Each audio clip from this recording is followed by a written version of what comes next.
오늘의 헤드라인입니다. 수도권에 한파주의보가 내려진 가운데 강원 산간에는 첫 대설주의보가 내려져 최고 20cm의 큰 눈이 내리겠습니다. 이번 추위는 내일 아침까지 이어진 뒤 낮부터 누그러지며 반짝 추위에 그치겠습니다.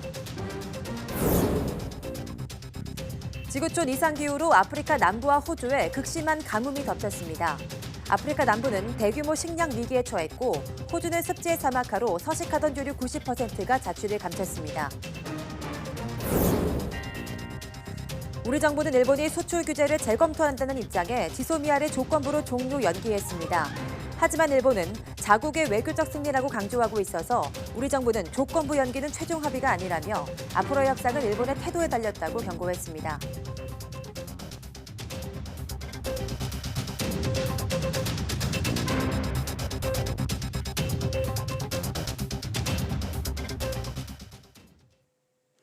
여러분 안녕하십니까? 11월 25일 월요일 사이언스 투데이입니다. 서울동 수도권 일부에 한파주의보가 발효 중인 가운데 강원 산간에는 첫 대설주의보가 내려졌습니다. 기상청은 찬 공기가 밀려오며 오늘 아침 파주 영하 4.1도, 서울 영하 1.2도, 대전 영상 1.9도 등 어제보다 기온이 5도에서 10도가량 크게 떨어졌다고 밝혔습니다. 특히 지형적인 영향이 겹친 강원 산간에는 오늘 새벽 3시부터 올가을 첫 대설주의보가 내려진 가운데 많은 눈이 내리고 있습니다.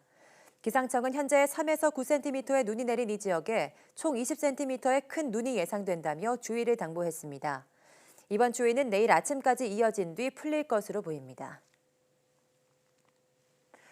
지구촌 이상기후 갈수록 심각해지고 있습니다. 아프리카 남부와 호주에 극심한 가뭄이 덮쳤는데요.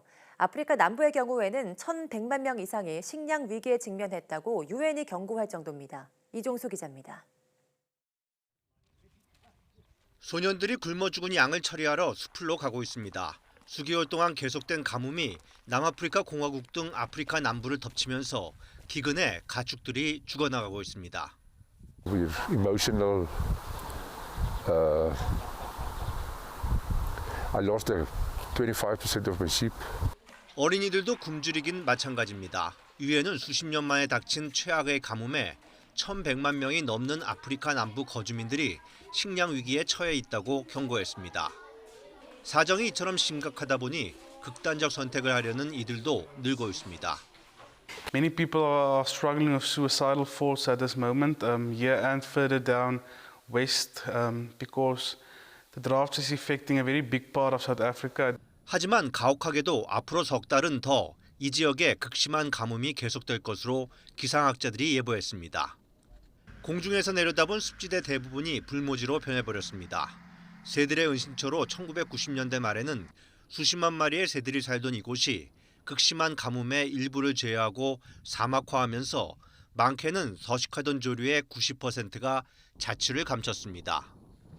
Where there is water, it's only very small ponds or pools that can't really cater for a breeding population. 다시 새들이 찾아오게 하려면 강에 물이 많아져야 하는데 안타깝게도 현재로는 비가 올 때만 가능할 뿐입니다. YTN 이종수입니다. 아프리카 케냐 북서부에서 폭우가 쏟아지면서 산사태가 발생해 최소 34명이 숨졌다고 AP통신이 보도했습니다. 지난 22일 우간다와 접한 웨스트포크 카운티에서 시작된 폭우는 간밤에 한층 더 거세져 홍수와 산사태를 초래했습니다.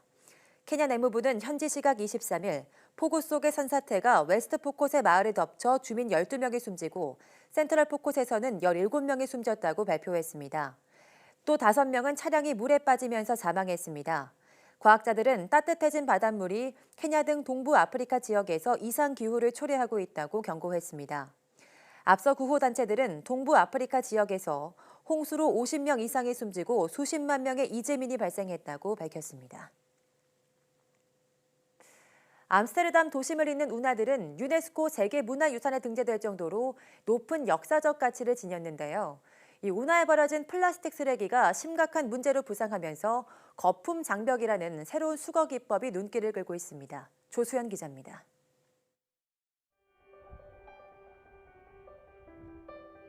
낭만 가득한 운하의 도시 암스테르담. 도심 길목을 가로지르는 운하가 미로처럼 펼쳐지며 운치를 더합니다. 그런데 운하 곳곳에 폐기물이 둥둥 떠다닙니다.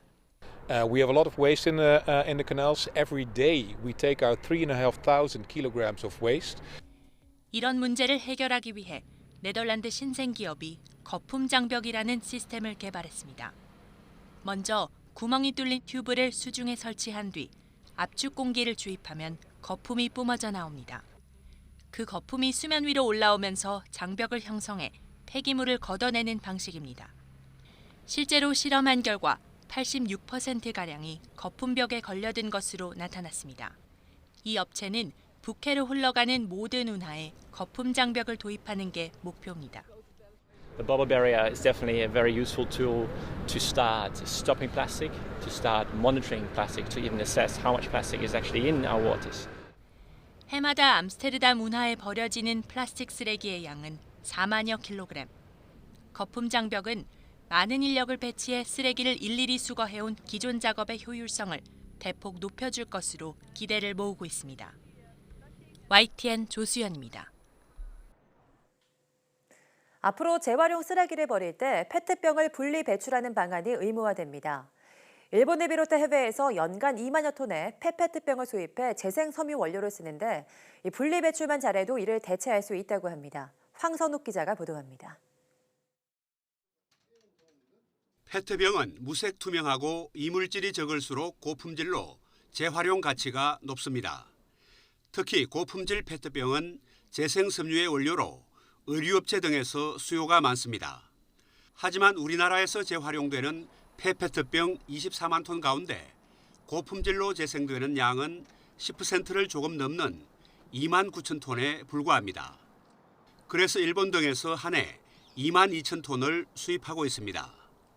이 때문에 정부가 페트병 재활용을 늘리기 위한 방안을 마련했습니다.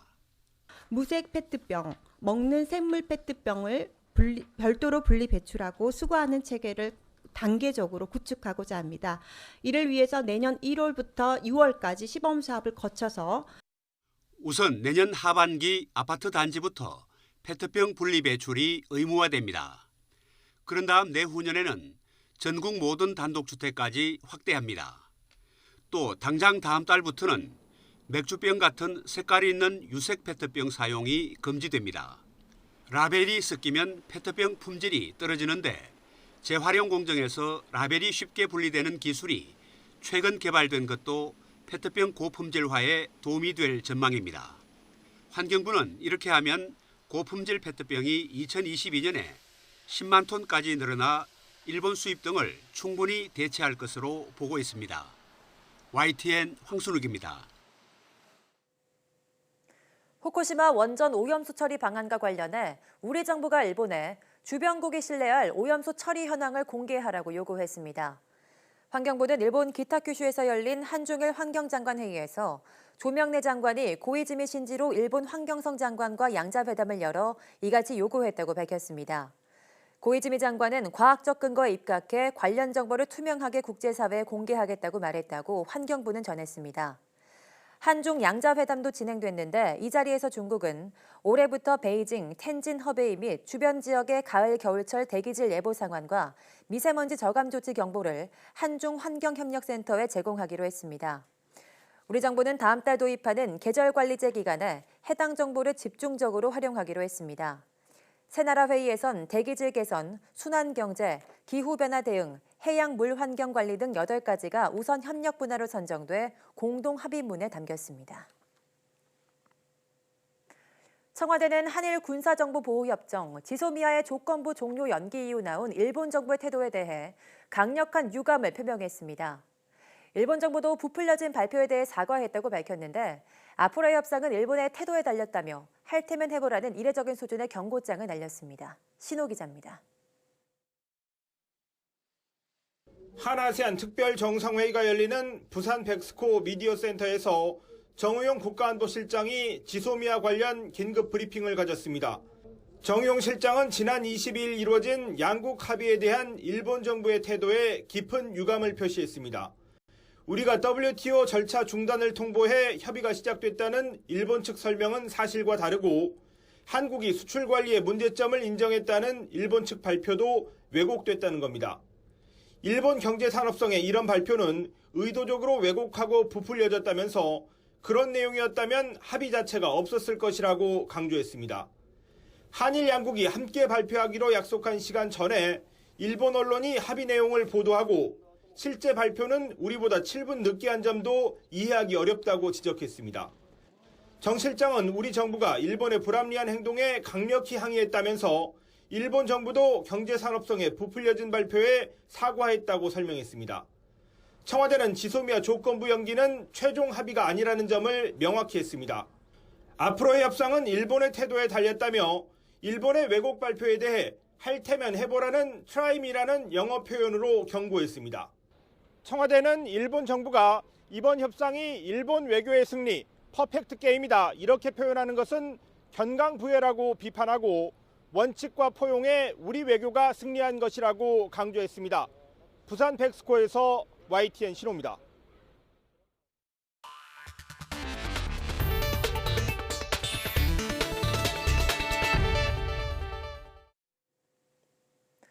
겨울철이 되면 노인들의 낙상 사고가 크게 늘면서 고관절 골절이 자주 발생합니다.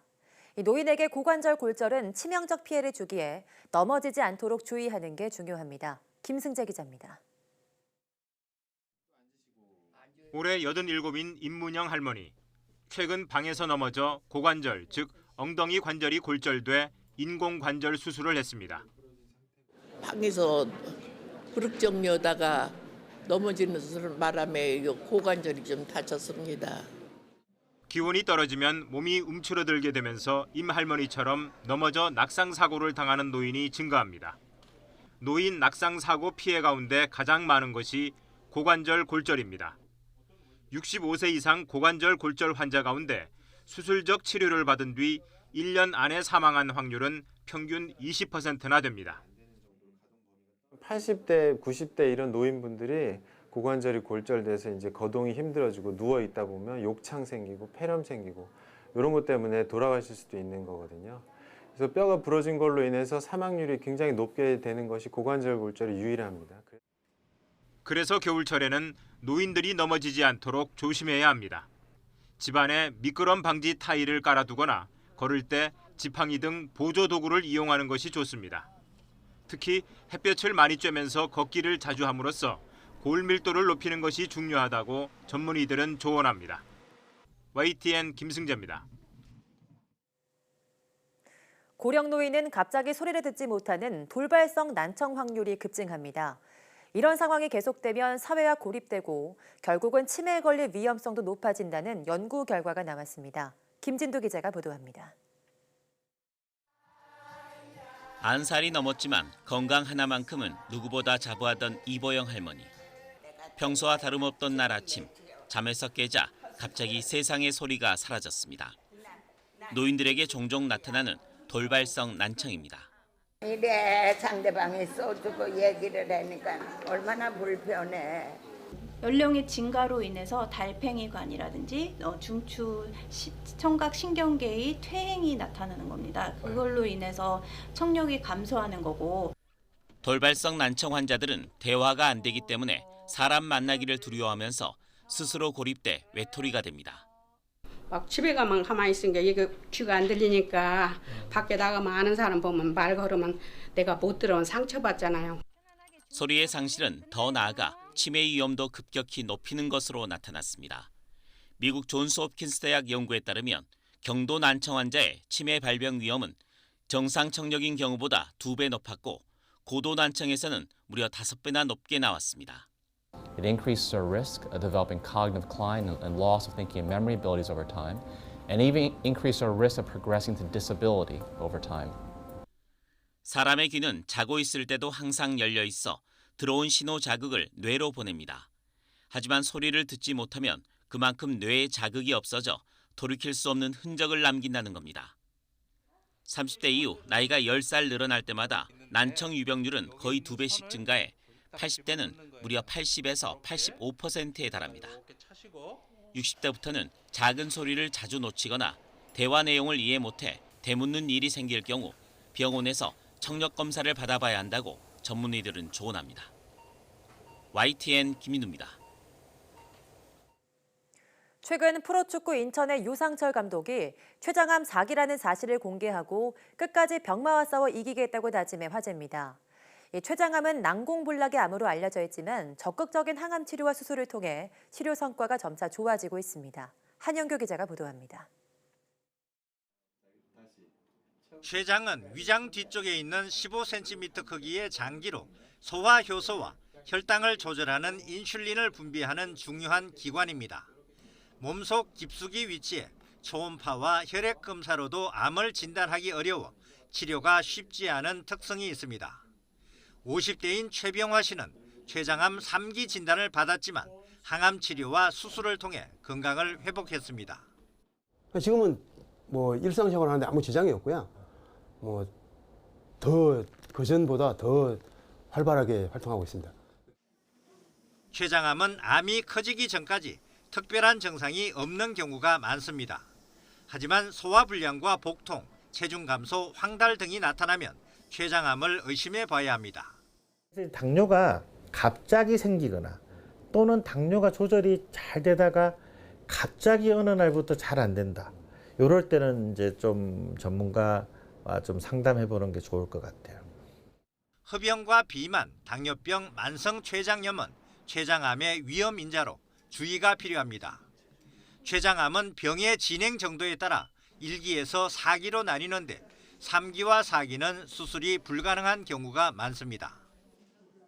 이제 조기 1, 2기 암은 현재 수술, 4기 암은 국소가 아니기 때문에 항암 치료, 3기는 항암 또는 방사선을 한 다음에 적절히 치료를 하게 되면 일부 환자는 수술까지 가고 그런 환자는 굉장히 예후가 좋습니다. 췌장암의 5년 생존율은 암 가운데 가장 낮지만 꾸준히 상승하고 있으며 우리나라는 미국, 캐나다, 일본보다 생존율이 높게 나타나고 있습니다. 새로운 항암제 개발과 적극적인 치료를 통해 췌장암이 불치암에서 점차 극복할 수 있는 암으로 바뀌고 있습니다. YTN 한윤규입니다. 유럽에서는 슈퍼고양이 선발대회가 열려 60여 종의 다양한 고양이가 치열한 경쟁을 벌였습니다. 이 대회에서는 버려진 고양이의 입양을 촉진하는 캠페인도 함께 벌였습니다. 보도에 이동우 기자입니다. 다양한 고양이가 각자 멋을 뽐내고 있습니다. 꼬리를 흔들며 도도한 자태를 자랑합니다. 털을 깎거나 빗질을 하고 파우더를 뿌리기도 합니다. 페르시안 고양이, 시베리아 고양이, 브리티시 숏헤어, 메인 쿤 등 세계 60여 종의 다양한 품종이 대거 참가해 가장 멋진 고양이를 선발하는 대회가 이탈리아 로마에서 열렸습니다. 이번 대회에서는 털이 수북한 페르시안 고양이가 최우수상을 받았습니다. 올해 행사에서는 버려진 길고양이들의 입양을 촉진하는 행사도 함께 열렸습니다. E soprattutto la filosofia del Supercat da 20 anni è quella di far aiutare dai gatti VIP, i cosiddetti gatti di razza, i gatti abbandonati, appunto i gatti di razza stradale come li chiamiamo noi. E quindi anche quest'anno siamo riusciti a far fare tante adozioni. 이를 통해 20여 마리의 길고양이가 새 주인을 찾았습니다. Lei è Mafalda, la nostra, insieme alla sorellina Melina sono state adottate, sono le superstar di questa mostra di quest'anno perché l'adozione di coppia, l'adozione del cuore. 이번 대회의 다른 주제인 고양이를 통한 반려동물 치료법도 관심을 끌고 있습니다. 전문가들은 고양이와 함께 놀다 보면 아이들의 사회성이 현저하게 높아지고 정서 안정에도 도움이 된다고 주장합니다. 또 2009년 미국 미네소타 대학의 뇌졸중 연구센터는 고양이가 스트레스를 완화해주고 심장마비와 뇌졸중의 위험을 최대 40%까지 줄일 수 있다고 밝혔습니다. YTN 이동우입니다.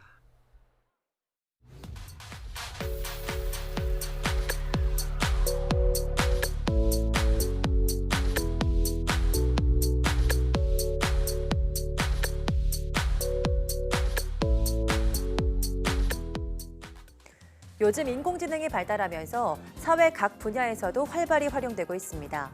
그중에서도 쓰레기를 불법 투기하는 비양심적인 행동을 하는 사람들을 감시하는 인공지능이 있다고 하는데요.